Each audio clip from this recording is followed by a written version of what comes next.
Master of Engineering PhD sebagai pakar teknologi informasi Indonesia. Silakan Prof. Terima kasih, selamat pagi, assalamualaikum warahmatullahi wabarakatuh. Bapak pimpinan, teman-teman dosen, teman-teman siswa basis, saya akan belum keluar, boleh dikeluarkan ayat. Oke. Nah, saya akan fokus, ini topiknya NCW, tapi saya akan fokuskan ke teknologi satelitnya aja, cyber warfare, sea drone, dan satelit LEO. Fokusnya akan saya kasih ke teknologi dan juga kemampuan bangsa Indonesia untuk membuat itu semua, dan nanti bentuknya oral, ngomong, enaknya kalau kita mau pakai ini seperti apa strateginya, tapi bentuknya saya akan bicara. Oke, next. Jadi saya akan kasih lihat tentang cyber warfare, perang seperti apa, sea drone, yang ini jujur dulu ya, saya sering banget melihat videonya Ukraine sama Rusia, dan saya terkagum-kagum sama angkatan laut Ukraine yang nggak punya kapal perang, bisa ngancurin battleshipnya Rusia, itu mengagumkan sekali. Dan kemudian saya akan bahas tentang Starlink, dan terakhir tentang kemampuan bangsa ini buat bikin satelit. Bikin tuh kita yang nyolder. Kalau Palapa sama Satria itu kita kasih duit ke Amerika buat beli satelit. Kalau ini kita nyolder 8A1, A2, A3, dan akan diterbangkan juga A5, terus ada SS1, itu kita nyolder sendiri. Next. Cyber warfare ilmunya free, banyak. Itu ada websitenya. Kalau mau tanya bisa lewat Twitternya saya.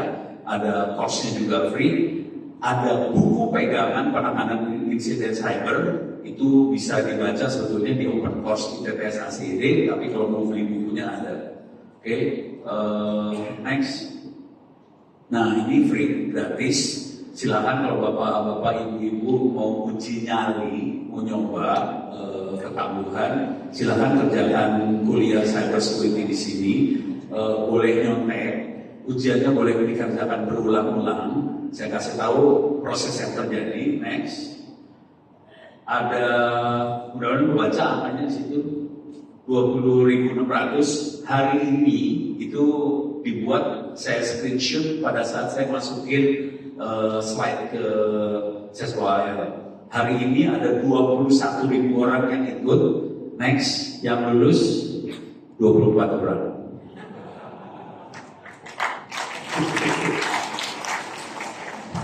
Jadi saya ulang lagi ya, free, nggak usah bayar SPP, boleh dikerjakan berulang-ulang, online semua, ujiannya juga online, boleh nyontek, boleh duduk bersebelahan, boleh nanya, boleh copy paste ke Google, hanya 24 orang yang bisa lulus. Oke, padahal nyontek boleh, nggak bisa. Jadi silakan kalau mau uji nyali, kalau di SESWAL pengen ngopi kuliahnya, silakan saya kopi gratis, nggak usah bayar, bayarnya gampang, habis sholat doain aja, udah siap. Ini lagi orang lagi jadi provokator, bikin panas. Next. Kasus yang kemarin kita bisa lihat ada SI, ransomware, jebol bank kita oleh ransomware. Next lagi. Oke. Ini kejadian yang terakhir banget yang disebut sama tadi ya, Microsoft bermasalah. Kalau ini yang sebelumnya Pusat Data Nasional jebol sama ransomware. Ini akibat karena memang kemampuan SDM kita parah. Jadi saya juga waktu itu minta maaf, saya juga ngetes teman-teman di Pejaten, ada 120 orang lulus dari sekolah intelijen. Waktu itu deputi kita, tolong dites dong 120 orang, yang lulus cuma 2 orang. Jadi waktu itu komplainnya dari bintang 2 deputi itu ngomongnya kira-kira gini, saya sudah beli peralatan buat cyber security harganya belasan miliar, kenapa kok nggak ada yang jalan ya? Ya gimana mau jalan ya Pak ya? Itu alat itu bukan Maries, colok nyala jalan, enggak, itu alatnya komputer harus dikonfigurasi, harus diinstal segala macam, butuh otak manusia agak pintar untuk operasi seperti itu. Jadi nggak bisa colok nyala jalan, ya itu akibatnya kayak gini. Next lagi. Di dunia cybersecurity ada people, proses, teknologi sama biasanya fisik. Saya percaya sama teknologi, kita punya duit banyak, teknologi kita bisa beli. Proses, kita punya aturan, prosedur segala macam. Saya yakin kita bisa bikinnya. Yang paling masalah besar nanti di people.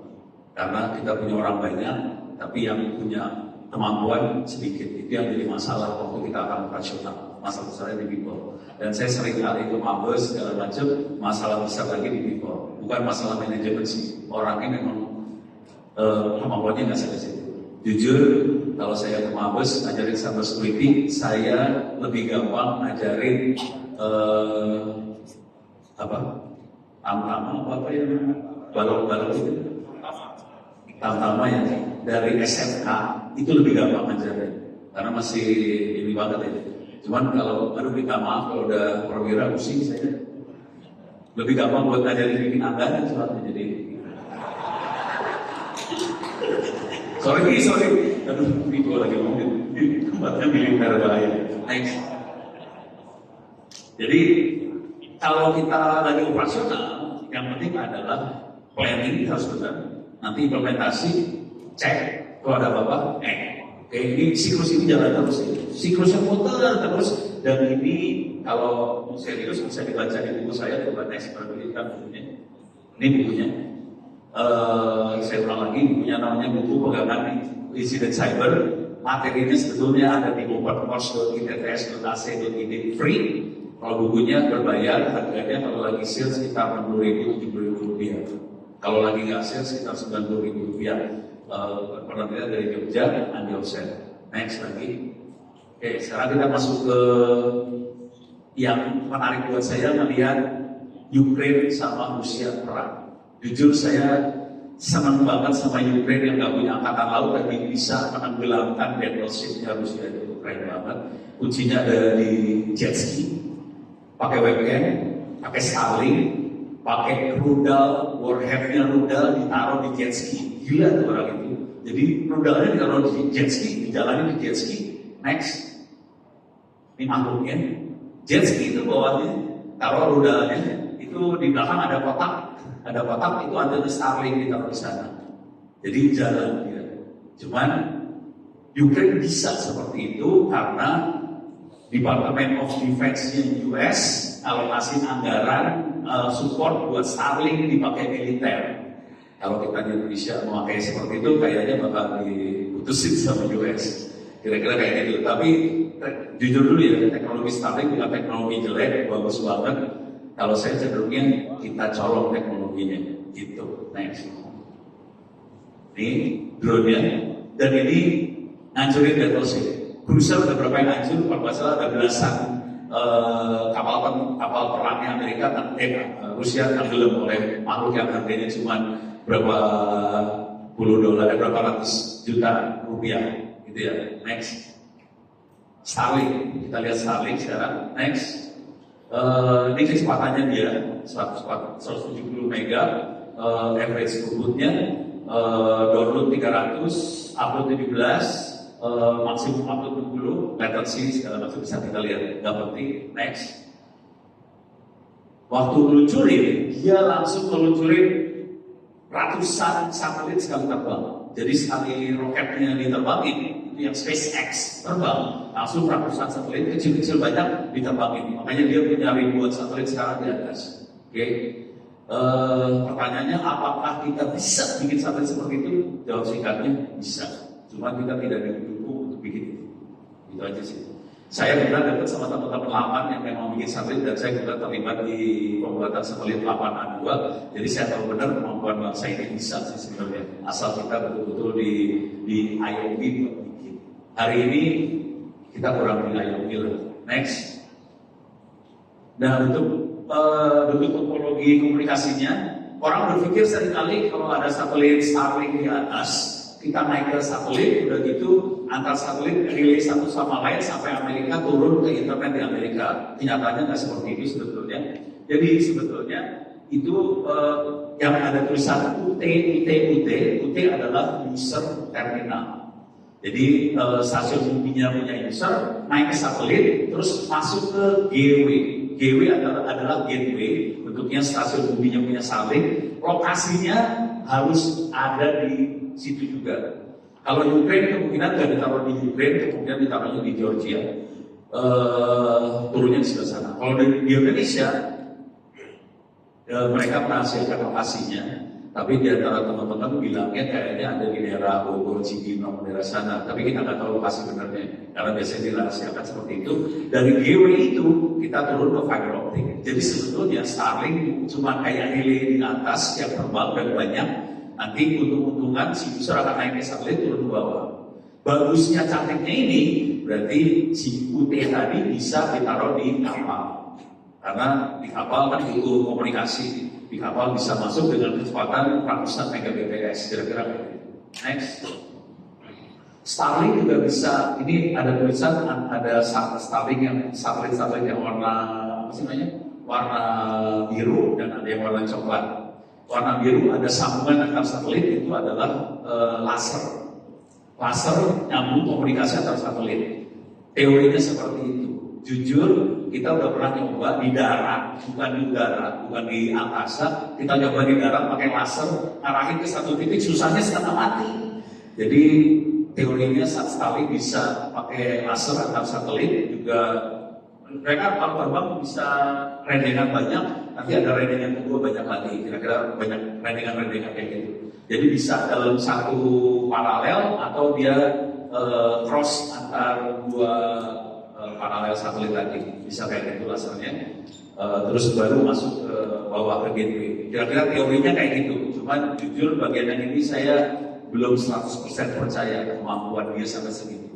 Yang ini saya nggak 100% percaya. Kalau yang tadi cuma UT masuk satelit ke gateway, saya percaya. Next. Nah ini kira-kira range-nya si satelit tadi. Jadi sudut derajat antenanya itu sekitar 40 derajat. 40 derajat dari satelit dari UT bisa terminal satelit dari gateway ke satelit 40 derajat. Total dengan ketinggiannya sekitar 1.100 km. Oh iya, satelitnya kita yang 8 sekitar 600-700 km, lebih rendah lagi daripada punya Starlink. Dengan ketinggian 1.100 km, wilayah yang di cover sekitar 1.000-an kilometer, kira-kira gitu jaraknya per satelit. Next. Ini adalah gateway-nya. Di foto udara dari Google, kira-kira kayak gini bentuknya, lingkaran banyak. Kalau kita foto dari darat, next, bentuknya kayak gini. Jadi ini punyanya Starlink-nya. Makhluk ini kemungkinan ada di daerah Cibinong, Bogor, daerah sana kira-kira. Konsekuensinya kemungkinan kalau ditaruh di Papua, kemungkinan kita nggak bisa connect. Soalnya jaraknya udah lebih dari 1.000-an di sana. Jadi kemungkinan agak susah. Mereka harus masak lagi di daerah Papua. Tapi di Australia, pantai barat, pantai timur ada gateway ini juga. Jadi Starlink ini bisa operasional sebetulnya. Tapi nggak tahu apakah bisa sampai ke Papua atau enggak. Next. Yang di user terminal mungkin seperti ini. Nah, yang menarik dari makhluk ini adalah kabel dari, oh ya ini antenanya gerak loh, ini antenanya nggak diem, dia gerak nyari satelit. Tergantung kabel dari elemen satelit yang dimasukin, dia bisa tracking satelitnya itu. Dan ini antenanya tipe antena yang bisa fokusnya bisa diprogram. Jadi ini smart antena kategorinya. Bentuknya kalau kita lihat radar-radar di fighter jet yang baru kan bentuknya flat semua. Di kapal-kapal yang baru-baru juga antenanya bentuknya flat. Jadi ini kira-kira teknologi yang dipakai. Pakai apa? Array kayak gitu. Nah ini di belakangnya itu ada kabel LAN di belakang, itu bisa nyebar. Sebetulnya jadi menarik untuk daerah desa-desa daerah rural, remote dan sebagainya, karena ada kabel LAN, kita bisa nyambungin wifi lokal, satu kampung, satu kapal, kita bisa sambungin semua dengan satu antena seperti ini. Tapi dari sisi kebijakan Starlink-nya nggak boleh. Gitu. Secara teknologi bisa, Starlink-nya nggak begini, dia nggak balik modal soalnya kalau nggak. Next, dia maunya semua orang beli Starlink. Nah, ini adalah hasil analisa teman-teman. Gateway ada di mana? Gateway di Indonesia kelihatan yang itu adanya di, kalau ini bilangnya Cikarang sih, mereka bilang. Kalau kita next kelihatan dia di Cikarang, kelihatan di atas. Oke, jadi gateway-nya tahu katanya ini Cikarang, tapi kalau dari mulut ke mulut katanya Cibinong, jadi nggak tahu yang mana yang benar. Next. Dari sisi jaringan kita bisa analisa juga Starlink ini, kita bisa lihat track routingnya. Ini ada BGP Tools website namanya BGP Tools, kita bisa lihat routingnya, kita bisa lihat di bawah dia PT Starlink Indonesia punya AS number sendiri 45700. Di bawah itu dia kelihatan lewat Telkom, Excel sama RAM. Oke, jadi kelihatan dia lewat jaringan Indonesia dulu, baru dia keluar. Jadi Starlink itu turun di Indonesia, masuk jaringan Indonesia, baru keluar. Oke, next lagi. Ini hasil analisa yang lain lagi. Yang paling ujung yang warna hijau itu Starlink, dia masuk ke jaringan Indonesia. Yang warna biru adalah backbone-nya internasional internet ada di situ. Cuman tetap seluruh jaringan itu milik Starlink nantinya. Konsekuensinya Starlink jadi bisa menyadap traffic kita. Kalaupun di encrypt, dia bisa tahu ujung-ujungnya. Ujung ini akan komunikasi ke ujung mana. Misalnya dari dia bisa ujungnya ini ternyata bergerak terus ada di kapal, ujung satu lagi ada di Mabes TNI, ya tahu kan itu punyanya militer. Nah dia kalau ada sesuatu dia bisa mati di situ. Next. Nah sekarang kita lihat kemampuan bangsa Indonesia. Ini ada 8A1, A23 yang terbang sama SS1. A5 itu sedang dalam proses pembuatan. Next. Ini 8A1. Berat satelitnya sekitar 100 kg. Next. Ini A2. Ini yang sering kami pakai. Saya terlibatnya di A2 kebetulan. Dalamnya banyak macam-macam, termasuk ada ice-nya. Konsekuensinya dia bisa monitoring kapal. Oke. Di 8A1, A23 ada kamera semua. Jadi mereka masukin kamera, makanya satelitnya cukup berat. Next lagi. Ini yang satelit SS1, gedenya seperti itu. Yang bikin 6 orang mahasiswa Indonesia. Ini yang bikin orang mahasiswa. Jadi kalau Sesko AL itu gila, bisa aja asis Sesko AL yang buat.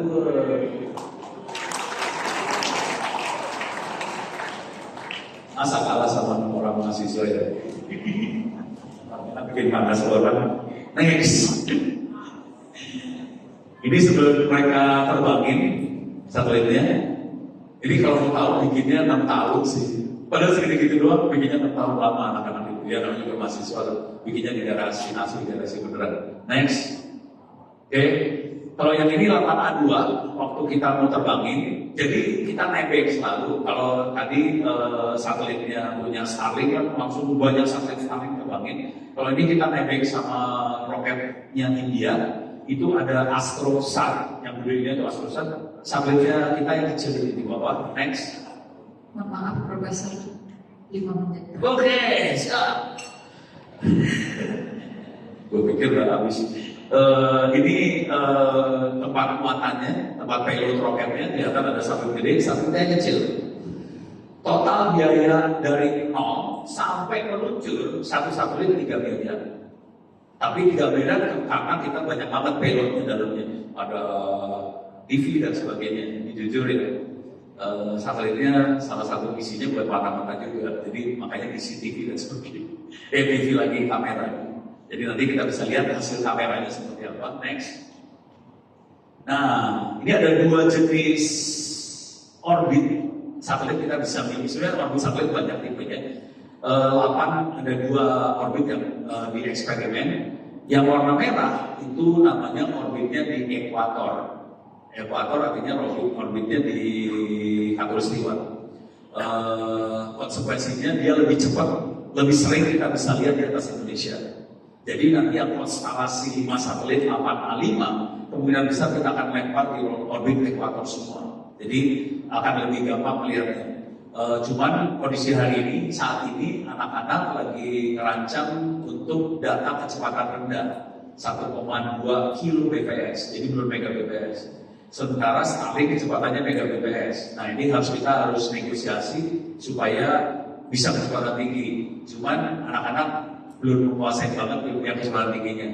8 yang lain, satu-satu yang lain rata-rata orbitnya polar. Termasuk Starlink orbitnya polar yang warna ungu, yang ada tulisan 8A3. Jadi orbit yang lain itu rata-rata polar. Dan kita eksperimen dengan orbit ekuatorial dan berhasil. Next. Nah ini yang 8A5, rencananya akan ada beberapa konstelasi, ada satelit beberapa dalam satu konstelasi, beberapa satelit, supaya bisa 24 jam kita punya coverage satelit terus. Dan ini akan dibuat. Cuman dan kecepatan datanya masih kecil, kita masih lebih buat sensor, buat Internet of Things lah kayak gitu yang ini. Next. Nah ini saran saya banget. Kalau mau dicoba, satelit ini bisa kita pakai secara gratis dan kita banyak pakai buat teman-teman sekolahan, SD dan sebagainya. Pakainya yang dipegang sama teman-teman itu adalah walkie-talkie. Pakai antenanya kita rubah, itu tangannya benar-benar kalau yang lebih serius dikasih HP-nya nanti dipasangin software buat ngitung satelitnya ada di mana. Nanti kita tracking satelitnya pakai tangan. Kalau ingat tadi waktu Starlink, si antena ngejar satelitnya pakai robot, jadi perhitungan komputer yang ngejar. Kalau ini tangan yang ngejar. Jadi yang satu teknologi robot, yang ini teknologi otot. Jadi itu kira-kira.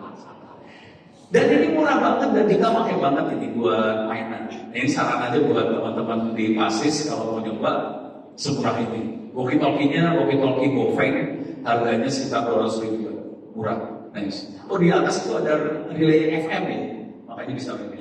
Nah ini yang paling lucu, namanya Pak Ihsan. Dia yang jadi motornya 8A1, A2, A3. Waktu itu dia sakit, saya datang. Kebetulan 1.15 itu dia meninggal. Jadi akibatnya bukunya sudah kita buat. Sekarang tinggal nunggu nomor ISBN. Nanti kita akan lepaskan bukunya free kalau bentuk PDF. Kalau kertas perlu bayar, ganti kertasnya aja.